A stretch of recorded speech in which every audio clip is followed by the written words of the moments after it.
Merhaba arkadaşlar, hepiniz hoş geldiniz. Umarım iyisinizdir. Bugün sizlere bir scalping stratejisi, bir taktiği göstereceğim. Periyodumuz 3 dakikalık bir periyotta olacak. Yani 3 dakikalık bir grafik üzerinde yapacağız. 3 tane indikatörü kombinasyon yapacağız. Bu 3 indikatörü kombinasyon yaparken nelere dikkat etmemiz gerekiyor? Püf noktaları nelerdir? Bunları anlatmaya çalışacağım. Olabildiği kadar en az zararla nasıl çıkabiliriz işlemlerden? Bunları kendi bilgim dahilinde sizlere anlatmaya çalışacağım arkadaşlar. Her zaman dediğim gibi bu anlattığım eğitim videosunda hiçbir şey yatırım tavsiyesi niteliğinde değildir. Bunlara bakarak direkt işlem açmayınız arkadaşlar. Büyük zararlar elde edebilirsiniz. Şimdiden beni dinlediğiniz için teşekkür ederim. İzninizle ben anlatmaya geçiyorum. Gördüğünüz gibi arkadaşlar önümde 3 dakikalık bir grafik açık ve 3 dakikalık grafik üzerinden yapacağız işlemimizi. 3 tane de indikatör açacağız kendimize. İlk önce indikatörlerimizi açalım. Daha sonra girdi ayarlarını değiştirelim. Hemen göstergeler kısmından arkadaşlar SMA'yı açıyoruz. LSMA olarak yazdığımız zaman burada en küçük kareler hareketli ortalaması olarak çıkıyor arkadaşlar.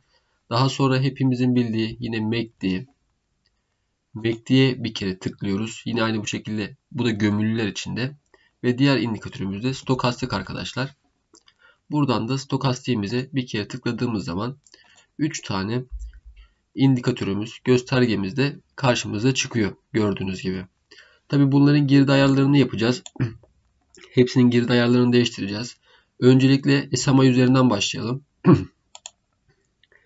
Uzunluğumuz 89.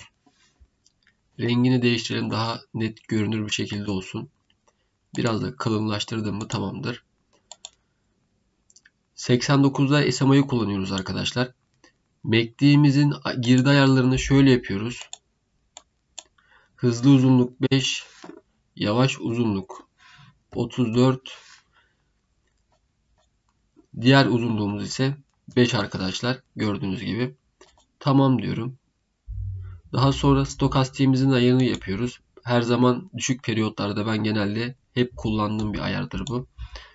5 ve 3 arkadaşlar, yani 5 3 3 olarak kullanıyoruz. Ve gördüğünüz gibi 3 tane de göstergemin girdilerini düzelttim. Şimdi bana hangileri bir al koşulu oluşturuyor, bunları anlatmaya çalışacağım. Öncelikle bizim en başta dikkate almamız gereken şey hareketli ortalama arkadaşlar. Yani bizim mantığımız, bizim stratejimiz hareketli ortalama üzerine kurulu. O yüzden ilk bakacağımız yer hareketli ortalama. Hareketli ortalama koşulları sağlıyorsa biz diğer indikatörlere bakacağız. Şimdi 89 hareketli ortalamamız, SMA, yani 89 SMA'ımız mumların altında olacak. Yani mumlar yukarıya gitmiş olacak ilk önce.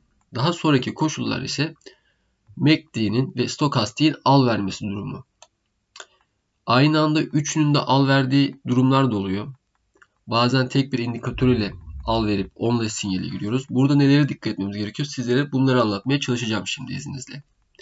Şimdi arkadaşlar öncelikle grafiğimizi biraz geriye doğru alalım. Şunu biraz büyütürsem şu şekilde daha iyi olur. Şimdi gördüğünüz gibi arkadaşlar şurada bir üçlü kesişim var şu mumda. Hareketli ortalamanın üzerinde bir kapanış yapıyor. Ve aynı sırada MACD kesiyor ve stokastik kesiyor. Üçlü kesişim olduğu zaman arkadaşlar buradan kar alma olasılığımız daha yüksektir. Yani zararla çıkma ihtimalimiz çok düşük gibi bir şey oluyor arkadaşlar burada. Çünkü hem hareketli ortalamanın üzerine atıyor hem de 3 tane indikatör ile bunu teyit ediyoruz. Üçü de aynı anda kesiyor. Gördüğünüz gibi MACD'de mavi hardal yukarıya kestiğinde bir al sinyali oluşturuyor. Stokastikte de yine aynı şekilde mavi hardal rengini yukarıya yönlü kestiğinde bir al sinyali oluşturuyor. Buraya baktığımızda üçü de al sinyalinde problem yok. Bu bizim birinci al koşulumuz. İkinci al koşulumuz şöyle oluyor arkadaşlar. Oldu da hareketli ortalamanın üzerinde seyretti. Burada gördüğümüz gibi sürekli. Hareketli ortalamanın üzerinde olduğu sürece bir problem yok. Hareketli ortalamanın altında al sinyalleri geliyorsa bunlara dikkat etmemiz gerekiyor. Hareketli ortalamanın üzerindeki al sinyallerinde şunları teyit etmemiz gerekiyor. Mesela şurada bir al sinyali var.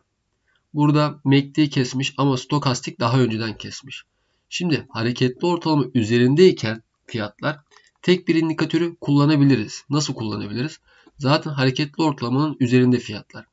Stop noktamızı hareketli ortalama olarak belirlersek herhangi bir indikatörden al sinyali geldiğinde işleme girebiliriz. Mesela örnek veriyorum, stokastik burada daha erken sinyal vermiş ve hareketli ortalamanın üzerinde bir kapanış yapmış. Arkasından 3 mum sonra da, yani 9 dakika sonra da MACD'ye bir al sinyali vermiş. O sırada şuna dikkat edelim.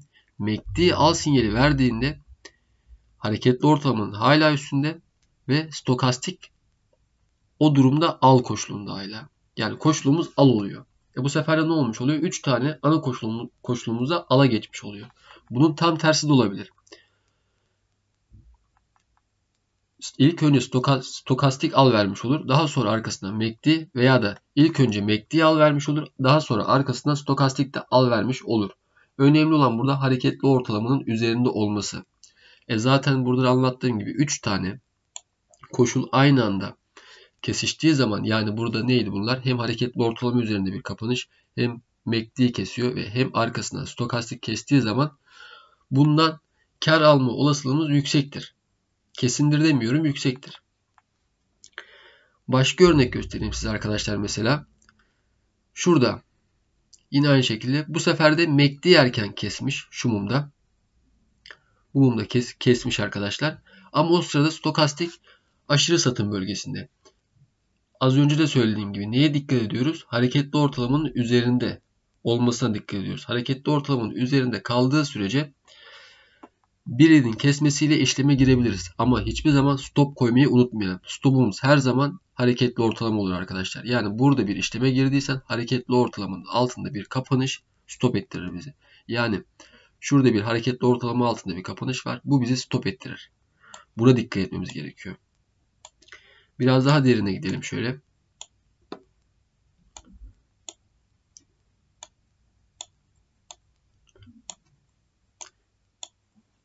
Şimdi arkadaşlar baktığımız zaman şuradan yine bakalım. Nereden al vermiş? Şu durumda hareketli ortalamanın zaten üzerinde değil. Hareketli ortalamanın üzerinde bir kapanış burada yapıyor. Burada bir kapanış yaptığında arkadaşlar gördüğünüz gibi, hatta burada yapıyor. Ama o sırada sadece MACD'yi tam net göremeyebilirsiniz. Kesişim gibi bir şey. Yani işinizi daha garantiye alıp tam kesişimi gördükten sonra işleme girerseniz daha rahat, daha sağlıklı olur. Burada tam kesişimi görüyorsunuz. Burada tam kesişimi gördükten sonra arkadaşlar gördüğünüz gibi o sırada zaten MACD al sinyalinde stokastik bir al sinyali oluşturuyor. Ve zaten hareketli ortalamanın üzerinde ve fiyatının da şu şekilde yükseldiğini görebiliyoruz. Örnek verelim. Ne kadar yükseliyor?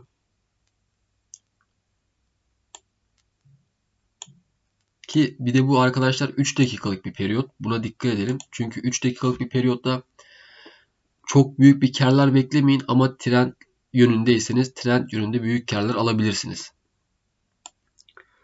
Bir de bana çok sorulan bir soru var. İşte videonun yorumlar kısmında ve özelden geliyor arkadaşlar. Hocam işte bu strateji 15 dakikalıkta çalışır mı? Bu 5 dakikalıkta çalışır mı? Bu 1 dakikalıkta çalışır mı? Gibi çok sorular alıyorum. Arkadaşlar bunu bana sormanıza gerek yok. Hani bunu sizin anlamanız gerekiyor.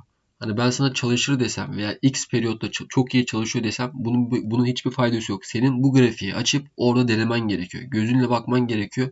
Çalışıyor mu, çalışmıyor mu diye bunu anlaman gerekiyor. Benim seni yönlendirmemle sen bu işi anlayamazsın. Ben burada sana püf noktasını veriyorum. Oltayı senin eline veriyorum. Ve ben bunu nasıl kullandığımı söylüyorum. Sen bunu kendin geliştirip kendin daha farklı bir şekilde kullanabilirsin. Kendine katarak gitmen gerekiyor. Hani bana sormana gerek yok 15 dakikalık periyotta çalışıyor mu diye.